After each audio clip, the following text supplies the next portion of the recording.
आज की लाइफ में अधिकतर सभी लोग इस बात पर फोकस करते हैं कि वो कितनी ज्यादा से ज्यादा इंफॉर्मेशन को अपने माइंड में फीड कर लें ताकि वो बाकी लोगों के सामने खुद को ज्यादा स्मार्ट और इंटेलिजेंट प्रूव कर सके। लेकिन इस इंफॉर्मेशन को इकट्ठा करने की रेस में वो खुद के दिमाग में ऐसी बहुत सारी नॉन इम्पोर्टेंट बातों को फीड करना स्टार्ट कर देते हैं जो उनके किसी भी काम की नहीं होती है। इसका सबसे अच्छा एग्जाम्पल है आज के टाइम में टीवी या मोबाइल फोन पर आने वाले शोज, न्यूज और गॉसिप्स।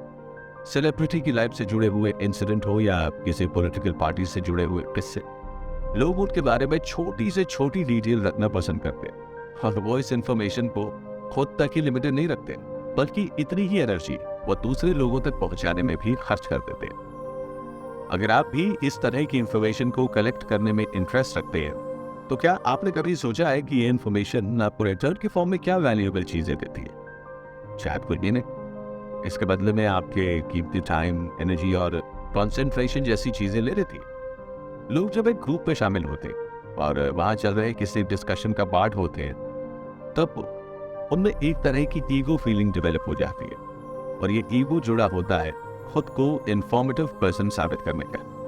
जब उसी ग्रुप के 3 से 4 लोग आपकी इस इंफॉर्मेशन के लिए तारीफ कर देते हैं तो ये तारीफ आपके ईगो के लिए बूस्टर का काम करती है। आप सोचने लगते हैं कि अगर लोग इस बात को पसंद करते हैं और इसके लिए आपकी तारीफ कर रहे हैं तो आपको खुद को और ज्यादा इंफॉर्मेशन से अपडेटेड रहना चाहिए। लेकिन इसका एक और नेगेटिव इम्पैक्ट आपके माइंड पर पड़ता है और वो है आपके पीस ऑफ माइंड का छिन जाना।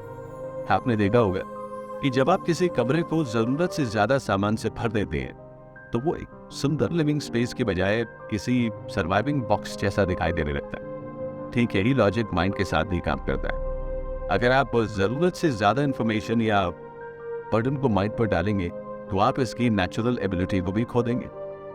आपको समझना होगा कि कुछ चीजें बेस्ट तभी दिखाई देती है जब वो खुद में एक लिमिटेड सामान को कैरी कर रही है। आपका माइंड भी ऐसी ही चीजों में से एक है।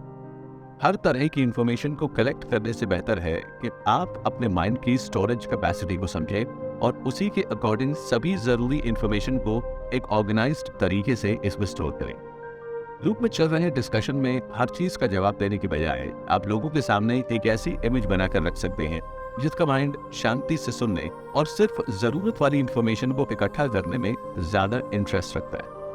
माइंड में एक लिमिट तक इंफॉर्मेशन को फीड करना और इसे ऑर्गेनाइज रखना कितनी इंपॉर्टेंस रखता है, ये जानने के बाद अब ऑथर आपको ये बताना चाहते हैं कि माइंड को आप खाली कैसे कर सकते हैं और इसमें से बिना जरूरत की और नॉन वैल्यूएबल चीजों को कैसे हटा सकते हैं। ब्रायन का मानना है कि माइंड को खाली करने का सबसे आसान स्टेप है कि उसमें इंफॉर्मेशन को फीड करना धीरे धीरे बंद कर दिया जाए।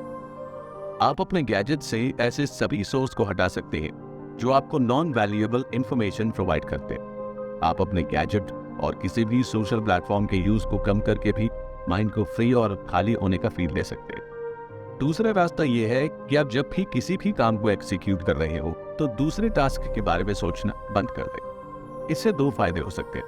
पहला तो ये कि इससे आपका फोकस नहीं बढ़ता और दूसरा ये कि ये आपके परफॉर्मेंस और प्रोडक्टिविटी को बढ़ाने का काम करता है। जब आपका माइंड किसी भी तरह की एक्स्ट्रा थिंकिंग पर काम कर रहा होता है तो वो इतनी बेहतर परफॉर्मेंस नहीं दे पाता। इसलिए आपको एग्जीक्यूशन के समय थिंकिंग और वर्क हिटिंग में हमेशा शांत होकर काम पर फोकस करने को ही चुनना चाहिए। 2 अलग टॉपिक पर एक साथ माइंड का काम करना उतना ही मुश्किल होता है जितना कि आपका एक साथ फिजिकली 2 कामों को परफॉर्म करना। आपका माइंड 2 कामों को एक साथ करते हुए खुद को बार बार ये याद दिलाता रहता है कि उसे इन दोनों इंफॉर्मेशन को आपस में मिक्स नहीं करना है और उसे किसी इंफॉर्मेशन को मिक्स नहीं होने देना है। क्या आपको अभी भी लगता है कि इतनी कॉम्प्लेक्स सिचुएशन में आपका माइंड एक एफिशिएंट तरीके से काम कर सकता है? नहीं। इसीलिए माइंड को कम से कम ऑक्यूपाइड रखने की कोशिश करें और ऐसी इंफॉर्मेशन को बाहर निकालें जो आपके लिए किसी काम की नहीं है, ताकि जरूरी इंफॉर्मेशन के लिए आपके माइंड में अच्छा खासा स्पेस बन सके और आप उन्हें लंबे समय तक स्टोर करके भी रख सकें। माइंड को खाली रखने के लिए कोई बहुत ज्यादा एफर्ट्स या मुश्किल स्टेप्स को फॉलो करने की जरूरत नहीं होती है। आप एक जेंटल इग्नोरेंस के साथ अपने कानों तक आने वाली सभी अननेसेसरी इंफॉर्मेशन को एक डिस्टेंस पर ही रोक सकते हैं या उन्हें अपने माइंड में एंटर करने से रोक सकते हैं।